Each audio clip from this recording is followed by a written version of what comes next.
Today on the eSpecial Needs podcast, we have Lindsey Boyer. She is the creator and founder of our Special Needs Family Support Group. And I'm going to let her introduce herself and talk a little bit about that. But we're today specifically going to talk about special needs siblings and special needs families. I'll let you just take the reins. Oh, hello. Okay. So as you said, I am the founder and creator of the eSpecial Siblings Support Group. It's something that's near and dear to my heart. I went to Maryville University with Emily Martin, who was your ninja therapist from the first podcast. So I did not know that. You did not know that. Yeah. No, and it's crazy because even though we graduated 12 years ago, I ended up working with her mom for a little while, just totally out of the blue. I contacted her about a year ago when I was looking to kind of change things up after I had my second kid on what I wanted to do. And we've just somehow interwoven throughout the past 12 years. So it's crazy how small the world is. But in the past 12 years, I've been basically working in geriatric rehab after people have strokes or joint replacements. Or just general deconditioning. But the past year, I've been working in a memory care facility where all the residents have dementia. So it's been very different from what I did the first 11 years. And it's gotten me able to go back to OT on the holistic level. This is their home, so I really get to be in context and detail their treatment plans to what they specifically need, which is super nice.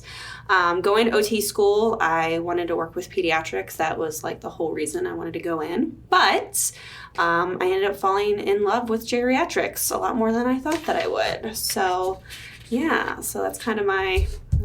That's your little background? That's my little background, professional and whatnot. That's kind of my professional background, but personally, I have a twin sister with cerebral palsy. So we were full-term babies. Everything was cool.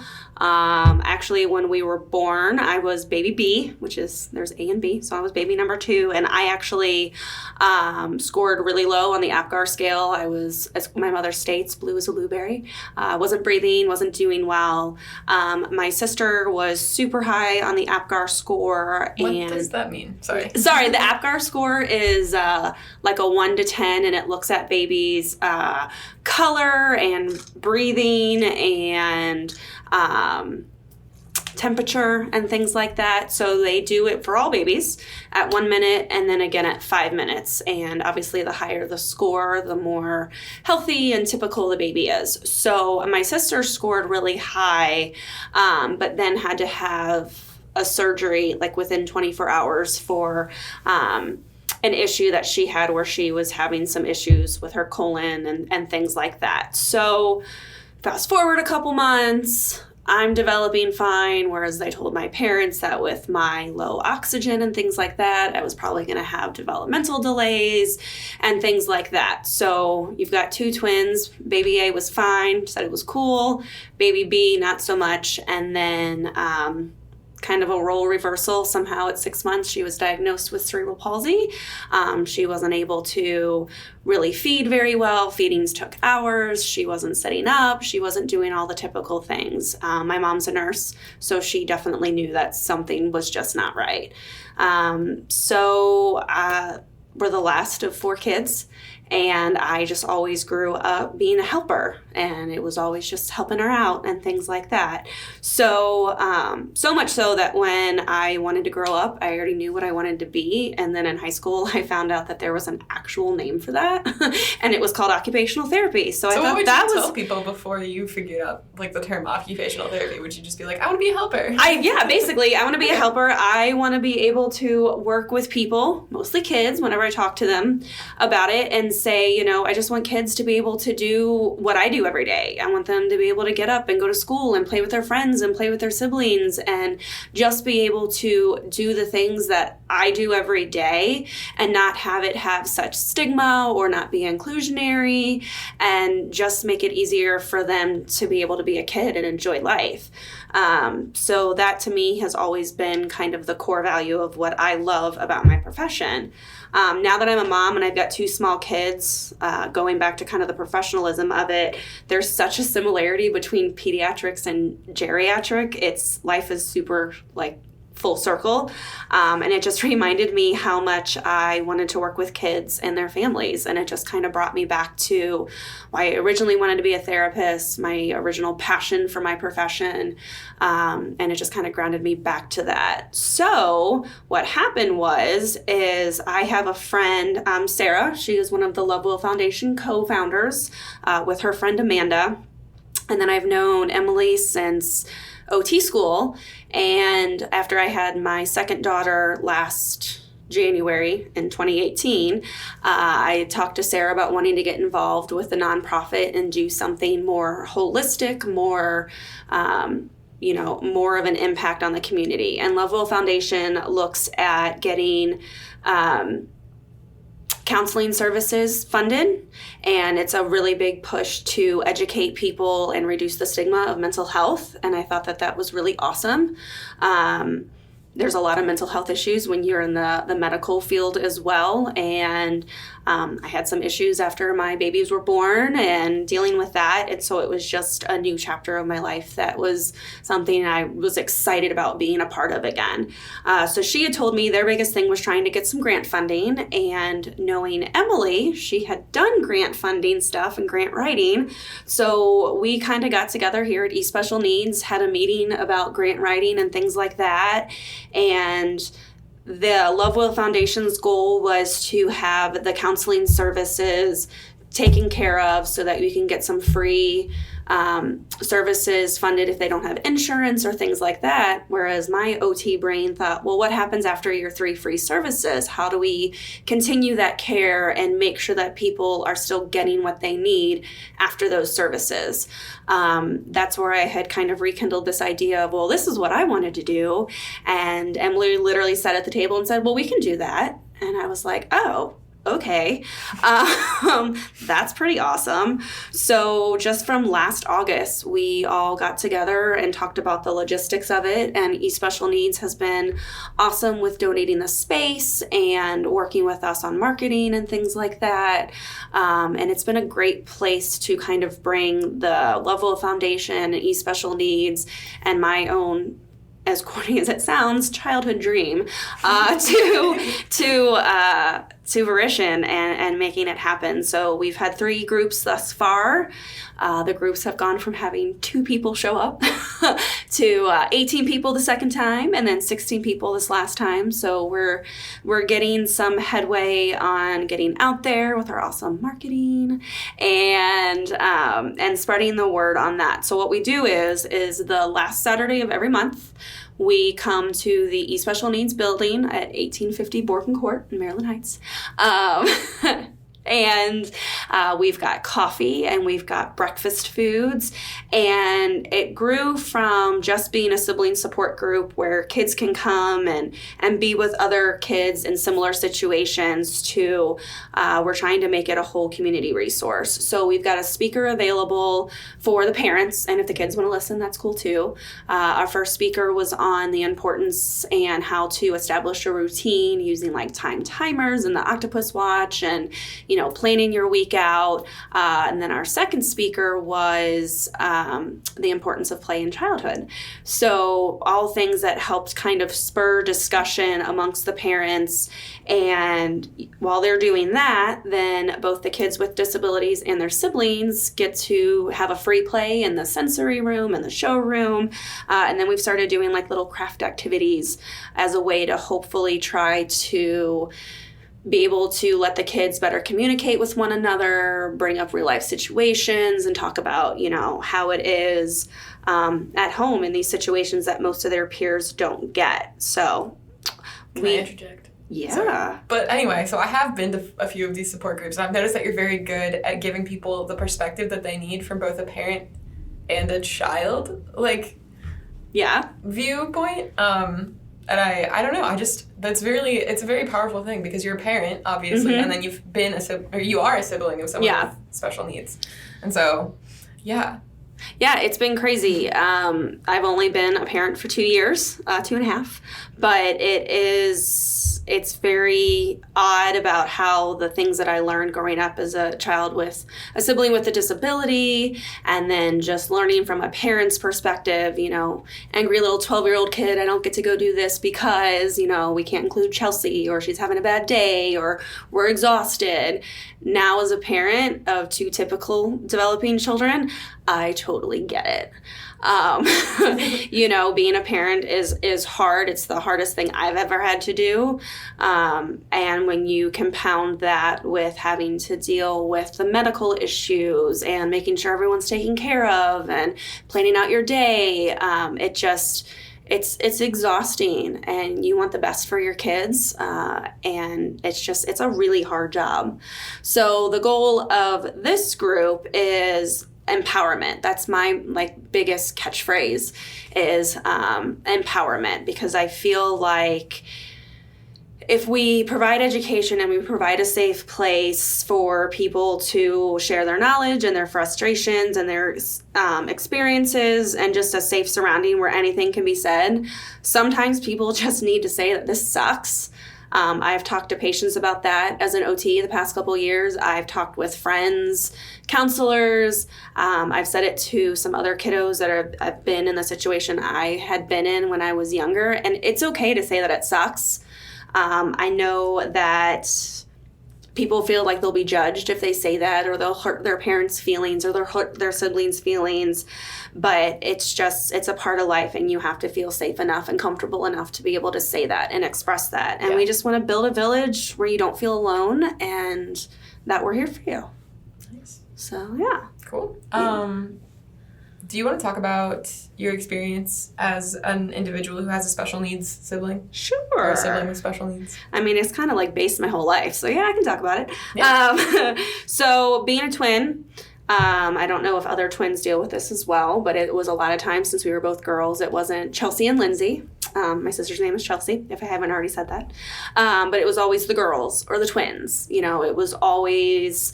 We were a pair, and we were fortunate enough, not so much now, but when we were little, that ESP, twin speak between twins, is for real a thing.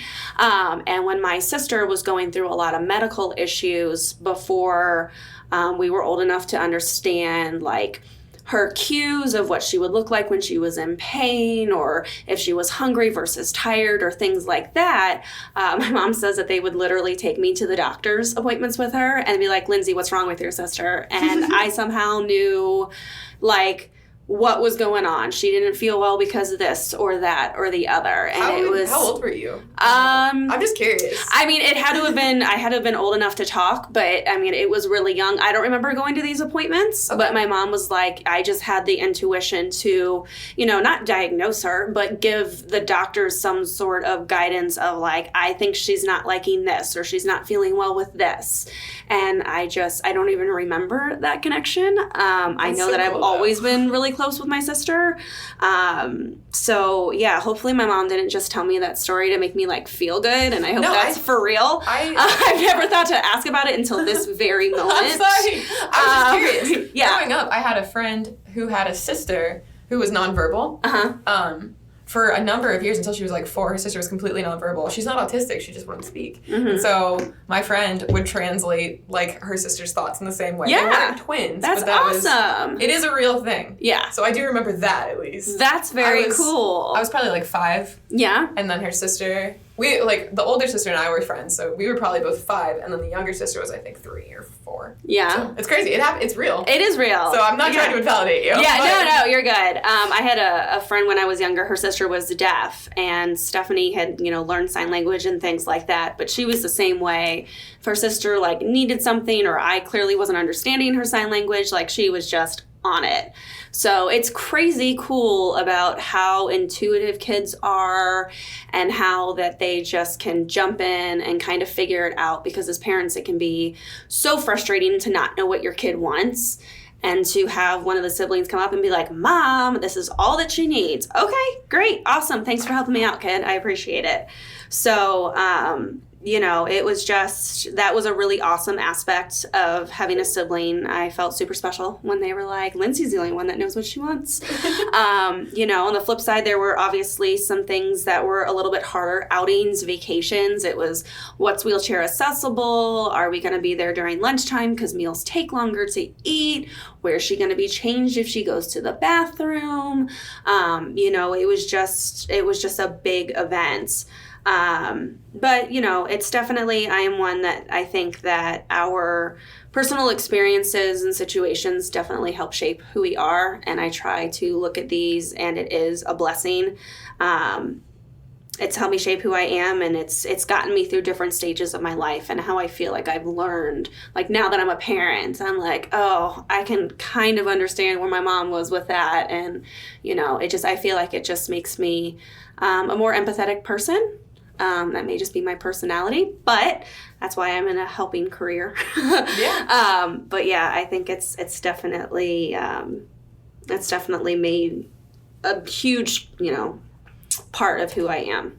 So, and I like that. That's really cool. So it sounds like OT kind of found you just based on your position even growing up. Yeah, it was crazy. Like I said, I wanted to change the world one patient at a time.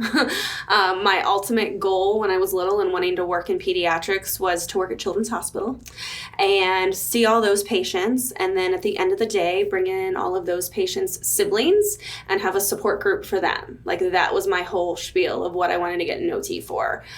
So I would work with the patients. I'd work with their siblings, knowing what was going on with their sibling. And so I really felt You're being the translator again. I know. So I really felt like that was what I now know is holistic approach to it, just because no matter who you are in a family, whether you're the kid, the parent, the sibling, the grandparent, everybody has their own dynamic, and it doesn't just affect that one person. It affects everybody. And I think that that's something that a lot of people don't focus on, even, now that I am a healthcare professional. We look at what OT needs to do, and PT looks at what PT needs to do, and speech looks at the communication or the swallowing, and everybody just kind of fits their little pieces, and then they hope that it can all fit together. But I would love to go back to the foundation of OT and be like, let's look at you as a whole person, and being a whole person is a product also of your environment. So we got to look at that. We got to look who's in it. And then we just have to keep looking at it. It's not a one-time thing. Okay, we go through this stint of therapy. You're good now. We've addressed the equipment issues or, gross motor issues or life skill issues.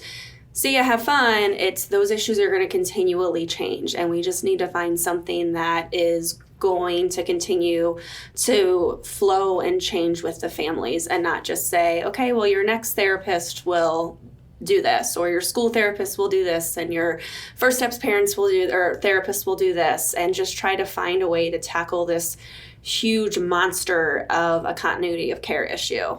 So it's kind of my jam. Yeah. So yeah, that holistic approach to medicine, obviously it's not just caring for the individual who needs the care, it's caring for the people that care for them too. Yes. Okay. Yes.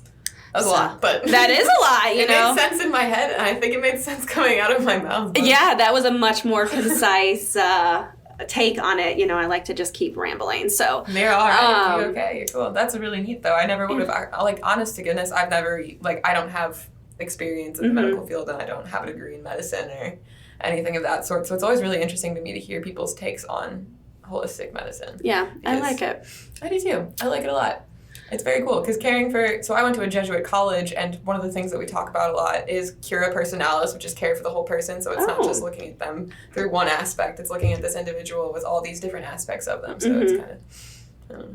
Yeah, I like it. Yeah, I feel like when people sometimes hear holistic, they think of, crazy alternative medicine or things like that. And that's not really what it is. And, back when OT was founded, I hope none of my professors are listening because I want to say it was in the early 1900s, but I did not do a history lesson. You're good. Okay. Emily actually talked to me about this the other day, so I think it was after World War I. Yes, because that's what I remember, because I believe it was a bunch of nurses and they were trying to find a way to help with the wounded soldier's recovery, not just by splinting a leg or casting an arm or dealing with wounds, but getting them involved in activities that they enjoyed. So it would help heal the soul while it healed the body, yes, I feel like reintegrating them with their Yeah. So there was a big movement for like craft work and leather lacing and things like that. Like, we love a good craft. I know. It really does open up a lot of things. My husband gets a little annoyed with me when I watch our kids do something. I'm like, do you know what they're working on there? And I can name off like 15 different things. He's like, they're playing with Play-Doh. I'm like, but look at what they're doing with the Play-Doh. Fine motor skills. Fine motor, problem solving. Executive functioning, motor planning. Sharing, sensory issues. Exactly. You know. My mom is an early childhood special education professional nice teacher. She actually came on the podcast not too long ago. That's right. But yeah, that's what she did when we were growing up, is that we were like kind of her experiments. And Well, I yeah. had a lovely childhood. And I can tell you that all of my gross motor is pish posh. Pish posh. I love it. Yeah. I love it. Well, you're a dancer, right? Don't you dance? Yeah, See? no, I do ballet. Yeah, I do not have the coordination for that. I barely do. So, moving on. Yeah. We've kind of talked about this a little bit, but I just want to make it a little more explicit. So, like, exactly what inspired you to start support group? If you were to just put it in one sentence. If I were to just put it into one sentence, not feeling understood by my peers. Okay. Because I remember at the last support group, you kind of talked about how you were trying to celebrate these milestones that your sister was going through, and your friends didn't really understand. Yeah. You know, my sister, who's got cerebral palsy, she's had incontinence her whole life. We attempted to do toilet training, and she's super stubborn, and she would not do it. And there was, you know, one time that we actually got her home. We got her on the modified, quote, potty chair, and she actually went to the bathroom. And I'm like, woohoo, that's amazing. It's a big deal. But I can't go to school the next day and tell, like, my BFF at the time, guess what my sister did yesterday at, like, the age of 10. So, you know, I felt very separate from my peers. I felt like I didn't have anybody that I could share the good, the bad, the ugly.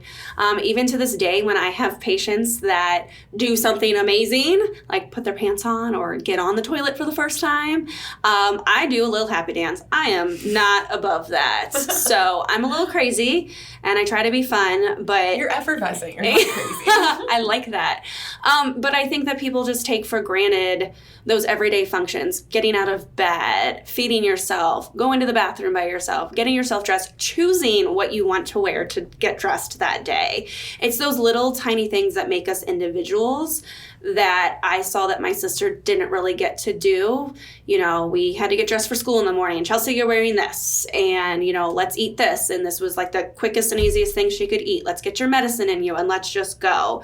And, you know, me worrying about bringing friends over, if she was going to have behavioral issues or have an accident at dinner while we're eating. You know, it was just something that I was always a little tentative, like, what friends could I truly bring over and they would be okay at this young age with whatever went down. I mean, that's asking a lot of somebody who's not in that situation. And so it's just... You know, I couldn't have been the only person that felt like that felt kind of that, I hate to say embarrassment, but, you know, just afraid that something was going to happen, that they weren't going to want to be my friend anymore. Right, because kids when at a young age are just, they're brutal and kind of unfiltered. And so... Yeah. They are mean. And I was already the fat four-fingered kid, so I did not need any more brutality. So that's a whole other topic for a whole different podcast. But yeah, it's yeah. So I do have a question just based on that. So, like, let's say that a neurotypical kid gets invited to a special needs family's home. What is a way that a parent can tell their kids to be more inclusive, or, like, so that that's not a worry for kids that were growing up with special needs siblings? How can neurotypical kids be more inclusive? I think that we have come such a long way in society about trying to include you know, developmentally delayed kids or kids with special needs. So I think that stage has been set a lot better than it was 20 years ago when I was a kid. So I think just telling your child, you know, you're going over to your friend's house and they have a sibling with whatever the diagnosis or situation is, and just be kind. Just, if they look like they want to play, let them play. If something happens there that you're uncomfortable with, you don't have to call out, oh, somebody just did that, or what just, just, they're going to be more embarrassed than you are. Just be a good kid, be nice, treat others the way you want to be treated. I feel like telling them that there's a certain way that they would have to act around the special needs kids almost makes it counterintuitive to what I'm trying to treat the girls. Like, I'm just trying to treat the girls, everybody's the same, everybody's a little different. You just go and you hang out and you figure it out. I have 2 nieces that have grown up with my sister, and they asked at a very young age, why is Chelsea in a wheelchair? Why can't Aunt Chelsea talk? And my sister just matter-of-factly said, Aunt Chelsea has got something different about her, and she can't walk, so she uses the wheelchair, and she can talk, it's just different. She uses sign language, she points, she uses some verbalizations that resemble yes and no's. So Aunt Chelsea's still getting her point across. It's just different than us, but that's okay. And they were like, oh, okay, and just moved on with life. Nice. So just keeping it simple. Kids are a lot smarter and more intuitive than we give them credit for. Again, being a parent now, looking back on that, I saw a lot. I saw how hard my mom worked, and I saw how difficult it was for her, and I saw how much she tried to keep it together, and, all of those things. I get it. It makes me, try to model my parenting that way as well. But we totally get it. Even if we're acting like little brats about it, we get it. Yeah. Because I was a little brat sometimes, as we all are. So, does that answer the question? That does. That's perfect. Okay, so what is a common mistake among special needs parents when it comes to raising their typically developing child? I think the biggest mistake, or the typical mistake, is just them thinking that they aren't doing a good job. What I've seen from these couple of support groups that we've had, parents asking, what activities can I do so that I can feel like my typical developing child is getting their needs met, and that getting good special time with them. Like I said, it's the non-special needs sibling, the typical developing sibling. We get it. We get that our sister or brother are going to take some more time, and we see how hard you're working, and parents just need to know that with the situation that they're in, that they are developing strong and supportive kids that are going to be a part of a unique experience to help them prepare for the great big world. You may feel like they're growing up quicker. I know that was a big thing my mom always said to me, you had to grow up so young. But looking back, everybody's growing up quicker now. It's just the way of life as the years go on. Kids are scheduled for all kinds of things, and we just as a society are getting to be grown-ups quicker. So you actually, I feel like, kind of have the edge on it as that type of parent, because what craziness they're living with, and you are giving them skills to problem solve and to deal with the hard stuff. And so that's, I feel like a unique experience for those kiddos, and parents might be looking at that as them making a mistake, but it's not. They're doing a great job, and you are teaching your kids lessons that you think are hardships, and that they're getting gypped out of something, but we are taking away from our daily life the important things. So I just think parents are way too hard on themselves, and just know that you're doing a good job, and it's gonna be okay. Yeah, and yeah, take a breath. We interrupt this episode of the eSpecial Needs podcast to let you know that you can take 10% off all of our adaptive swing seats at eSpecialneeds.com with the code SWINGTIME10. That's SWINGTIME10. Thank you so much for listening, and let's get back on with the episode.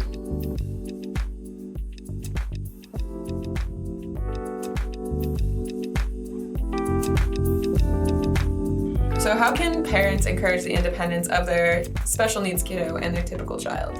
I think, again, originally just trying to not separate the typical versus the special needs, and just trying to find activities that they can both enjoy, kind of like our group.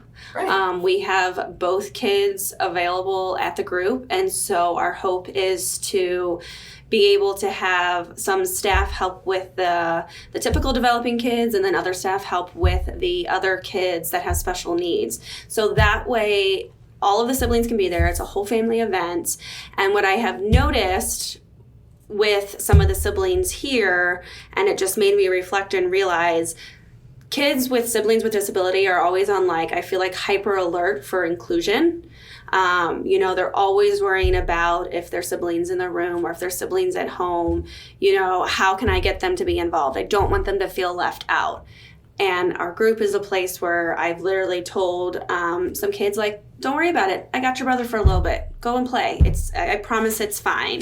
And there was some obvious visible hesitation when I would tell some of the kids, you know, go and do what you want to do. It's fine. You're a qualified OT. Yeah. You know what you're doing? Yeah. Like, it's totally fine. But I think just trying to get them involved in activities that they can enjoy separately is a big thing, you know, and then just doing things for both kids, setting aside either like date nights or one-on-one time with them, even if it's 10 minutes after you put one to bed. You know, nights in my household, by the time we get home from work and daycare and dinner and baths and a Netflix show just so that mommy can calm down for 20 minutes, and then we got to do the whole bedtime routine to get two of them in bed. I'll put my youngest down, and then I'll be like, hey, Ev, you want to watch like 10 more minutes of TV and we'll just snuggle? And it's like, that is our one-on-one time. It's something special for her because sister's already in bed, but I get to stay up, you know, and something that small can seem huge to a kid. So, you know, doing that I think is really important. In terms of encouraging the special need kids, independence, I would say start looking at transitions early to prepare. Especially transitions to adulthood, as, you know, the siblings know that they're going to be responsible for their sibling with a special need sometime in the future, and that is a scary thought. And it's hard to look at transition, especially adulthood, when you've got this little kid and you're just trying to make it through day to day. But trying to prepare and trying to get involvement in that thought process will help them just all feel like they're fostering some more independence. Getting the kids with special needs to participate in their life skills, vocation, or planning their community living will be helpful. And I just think that this is something that's such a huge topic that parents just don't want to deal with yet, because thinking of your own mortality and what's going to happen when you're gone, it's a huge thing, especially when you have a kiddo that's medically compromised and things like that. But, you know, preparation is key. And planning. So how young, like if you were to put a number on it, how young should you start, how young would your kid be when you start looking for transitions? Honestly, I think that transitions is something that's lacking in lots of care plans and should be done from day one. You know, you bring this baby home the day you get a diagnosis, and they say, hey, you know, this person's life is going to be different. They're going to need, you know, 24-hour care, or they're going to need a different vocation or anything like that. Like, you're always in transition. We transition from daycare to school to high school to work. Kids with special needs are the same way. So looking at from day one, thinking about what the next step will be, will help you get into the better mindset of, so just looking at transition from day one, whether that's the day that they're born, the day that they're diagnosed, the day that something major happens, just trying to look towards what the next step is going to be. You know, you ask kids all the time, what do you want to be when you grow up? That actually is looking at an adulthood transition. It just seems like a common conversation you have with a kid. But if you break it down, it's really thinking about, you know, what are you going to be when you grow up? How are we going to take the steps to get there? So not being afraid of that transition. Yeah, I mean, it's a scary transition. I mean, I would lie if I would say that there was no fear or stress or anxiety with it. But I'm a planner, and I think that knowing that it's scary and knowing that there's community supports out there, the earlier you can start with it, even if it's just small steps. You know, do you want your kids to be in the mainstream school that your other kids are in, or do you want them to specifically go to a special school district? that's a huge transition right there. It's one decision. You think, well, of course I want my kids to go all in the same place. Okay, great. You have really just made a huge transitional decision. So, when I say transition, I don't want people to think that they, have to make these huge decisions all at once. Making decisions on a small level, knowing what the end goal is going to be, is just going to be more helpful and less stressful, hopefully. Okay, so what are some ways that families can ensure that all of their children feel well cared for? Well, when somebody figures that out, would they please let all of the parents know? Right. So, you've got how many siblings? There's 8 of us. And right? So, yeah, I don't know. It's been tough to, ensure that, even my siblings feel well cared for. Right. For me. Right. Because my youngest brother's 7, and I'm 23.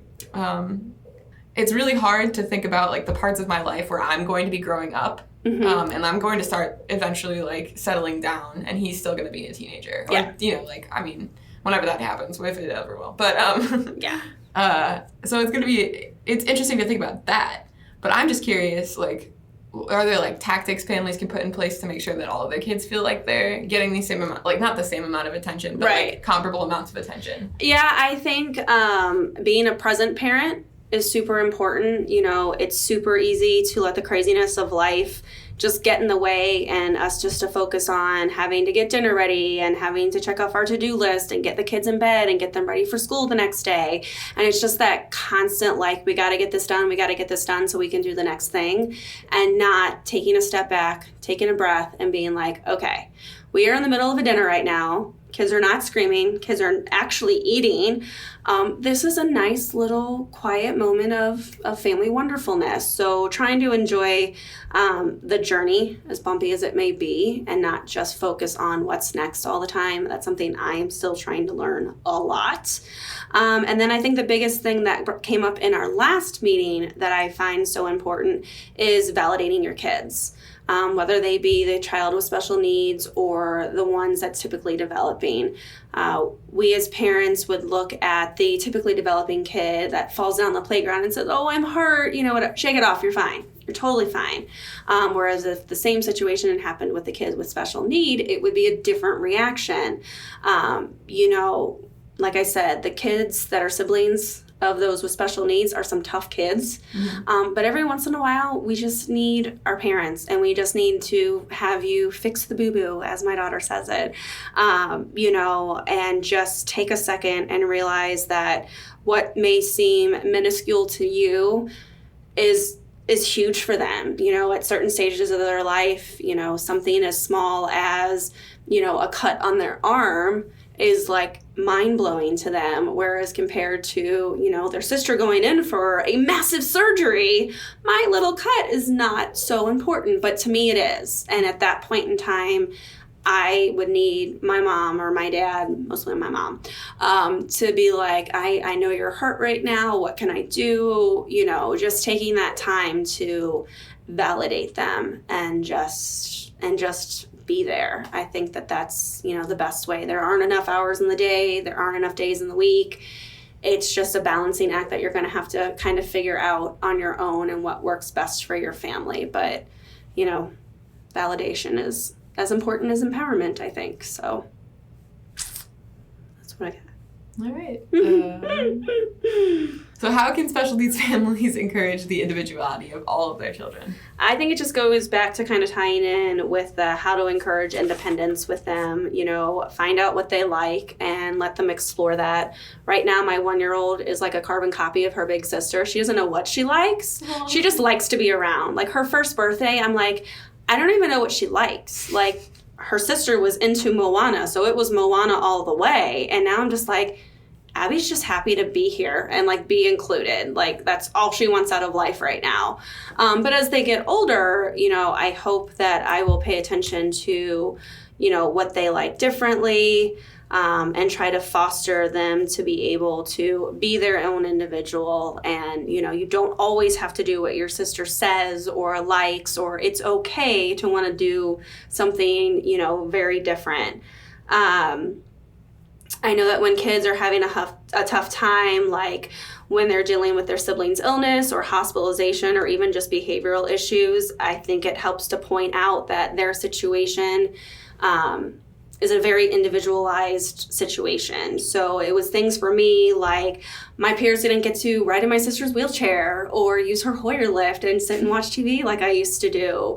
Or we would bypass the long lines at Six Flags, and then the play and snack areas at Children's Hospital when my sister was in for surgeries was awesome. And I'm like, yeah, none of my classmates, they're all stuck in school and I'm here at the hospital playing and eating some snacks. So, let them know that you are your own person, you are in a unique situation, and that in itself makes you, more of an individual as compared to their peers, if that makes sense. And then just let them know that it's totally fine to be sad, scared, or angry at what's happening. It's okay to say it sucks. It's okay to say it sucks. I've had grown patients in their 60s, 70s, and 80s, and I'm just like, say it with me. It sucks right now. And I won't let up until they actually say it with me. So it is what it is, and it sucks, but we're going to figure it out. So just validating that their life is different and that makes them unique but not alone. So. Okay. Yeah. Nice. That's what I know. What about like finding a support group or finding friends is also maybe a little bit necessary that have similar experiences? Yeah, I think definitely, unfortunately society right now, we're dealing with more mental health issues like the younger kids get. I mean, we're talking about kids with anxiety and depression and things like that. And I think just giving kids the outlet, whether it's counseling services at school, a support group like what we're providing, or, I know Facebook has a page for everything anymore. Just finding somebody that you can sit down. And I think that the parents sitting down together first and kind of chatting about life, because, it's weird as a kid. Like, my mom's bringing me to this person's house because they have a sibling with a disability. This is weird. But just giving them time to get comfortable with, other people that are in similar situations and talking about it. The older I got, the more I started journaling. Nobody ever read what I wrote except for me. But it was a way where I could just put down the things that were so stressful, or things that I felt like if I said them out loud, I would feel like a terrible person because it would hurt my mom's feelings or it would hurt my sister's feelings. And, I would never want that. But I have a notebook called Thoughts I Should Keep to Myself. I like that. Yeah, it's great. It's honestly, it's the only place that you can really be unfiltered is with yourself sometimes. And if you need a piece of paper to write that on, that's okay. Yeah. And sometimes you don't know, at least what I found with my journaling was sometimes I didn't really know what the issue was. I was just so angry or so in a state of this sucks. And then reading back through it, it was more of like I was scared. Yeah. It's a lot easier to be angry than to be scared and vulnerable. And Chelsea had a lot of medical issues, a lot of surgeries. A lot of times the doctors were like, she really shouldn't have survived that. Like, she's kind of a tough cookie. But that's a lot to deal with as a kid. So just being able to express that. And I didn't do that until my later years. I wish I had done it when I was younger, but I didn't have the support group that we have now to maybe help me realize that. And hindsight's 20/20. Right. So if I could tell my younger self something, it would be, it's okay that it sucks. It's gonna be okay. You're gonna come out on the other side just fine. And I've learned a lot. Like, I just feel like, getting to do this group, that there are so many more people that were me 20 years ago, 30 years ago. And it's just, I just want to be there and help them and know that it's going to be okay. So would you suggest that parents maybe find counselors or mentors for their typically developing children? Yeah, I think that they can talk to. Yeah, I think mentorship is amazing. I would love to learn more about any sort of mentoring programs in the area to get involved with that and to provide that. I'm hoping that the families will look at me here as a mentor, and the kids will look at me and be like, okay, well, she's not too effervescent. Is that your word for crazy? I said effervescent. she's not too crazy, and, she's a little crazy, so maybe I don't want to go that far. But I think mentorship is great because it's hard to talk to peers and peers that don't get it. And, it's just, I think counseling's great. I like counseling. But sometimes it's hard to go to a grown-up, especially as a little kid, and you're going to tell a grown-up that this is hard because, or you're angry because your life is different than your friend down the street. And I feel like I spent a lot of time, and still do, like I know my parents hurt from having to deal with or care for, I should say, a child with special needs. It's not what you expected. The whole Welcome to Holland short story that I shared a while ago. It's this story. You're making a face like you didn't read my post. I'm sorry. So Welcome to Holland, it's basically about husband and wife, I can't remember all of it, or like going to Italy, and they did all this research about Italy and its history and its culture and its food, and they go and they get on the plane and they go to land, and the stewardess says, "Welcome to Holland." And they're like, "We did not sign up for Holland." And it's not what they signed up for, but Holland has beautiful tulips and windmills and its own culture. And it's just a comparison to, you plan on bringing home this perfect, beautiful, wonderful, healthy child, and then you don't. And that's okay, because it's not Italy, it's Holland. And Holland is pretty spectacular too. So I love that quote. Or I love that story, and I have no idea how I got to that story. So this is my issue when you let me talk about life. Counselors and mentorship. Yeah, there you go. So just finding somebody that knows it. Finding somebody that knows it and has lived it. Finding things that'll support you in your way of life. Yeah. Might have been where we've gone. Yeah, there we go. I like that. I like that you can reel me back in. I'm trying. It's hard to do. Yeah. I'll stop talking now. It's awesome. It's great, honestly, because that facilitates a lot of ideas that I don't even think about when I write these podcasts or write these outlines. So I think that's very important to provide perspective and provide your own anecdotes in a way that I can never control. So that's good. Yeah. So I appreciate it. Yeah. That's my life. Yeah. I don't have any further questions at this time. Is there anything else that you'd like to say that you didn't get to mention? Probably not. I'm sure this has gone much longer than we anticipated. I should probably just stop talking. I don't put a timestamp on these things because I like the conversation to flow more organically. And it's if a parent, even if they hear a little bit too much information, at least they heard a lot. Yeah. So. Yeah. Well, for those of you still listening, all the time into the podcast, thank you for sticking with me and my rambling. I want this group. It was something, like I had said, that I'd started off as a childhood dream, and now that I've gotten into my profession and I'm working with other professionals and things like that, I just really want this to turn into a community resource and a safe place, and a place where parents and siblings and any individual with special needs can just come in and be like, I have this problem and I don't know what to do. And if we can't specifically help you, we want to be able to give you the power and the education and the resources to find somebody to help you. We just don't want you to feel alone. And, I would love for you to not be frustrated and angry and sad, but that's not real life. There are going to be times that you feel that, but know that you're not alone and that we are here to help you with that. So...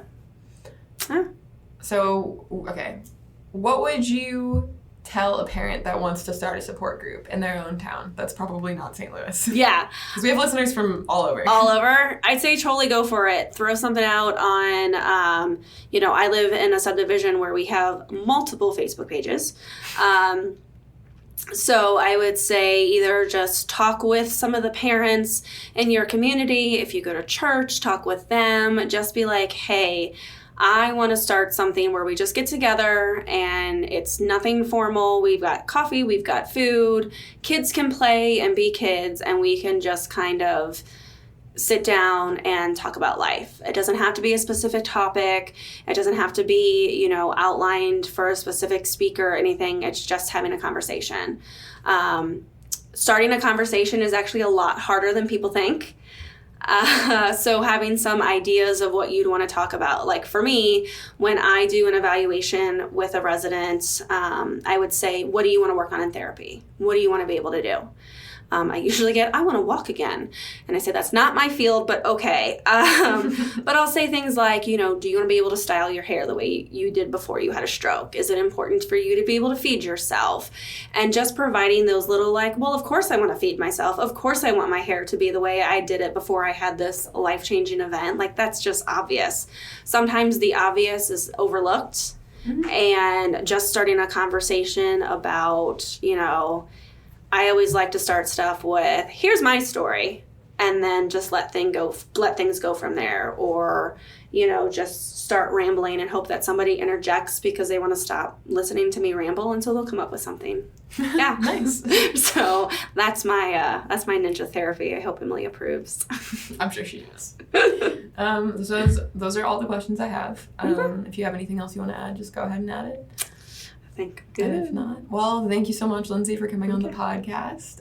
You can find the eSpecial Needs support group on Facebook and at lovewillfoundation.org on their page. And so yeah, we really appreciate this, and we appreciate everything that you've done with the support group for eSpecial Needs, because it's been a really great resource for the families that we serve, and we're very happy about that.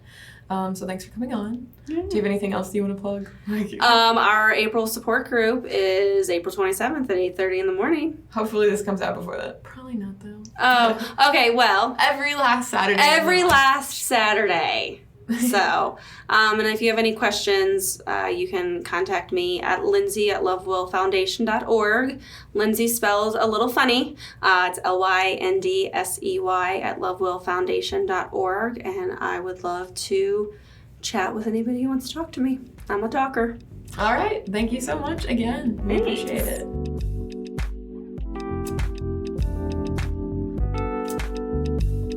Thank you so much for tuning into this week's episode of the eSpecial Needs podcast. If you liked our podcast, please don't keep us a secret. Share, share, share. You can share us on all of the social medias and tag us at eSpecial Needs on just about anything. Big thank you to Lyndsey Boyer for coming on this week's episode of the eSpecial Needs podcast. We really appreciate her insights. Please remember that while some ideas might work for some people, they might not work for everyone, and that's okay. Just remember that you're doing great things, and we'll see you next week when we have Angela Craven on to talk about autism and aggression.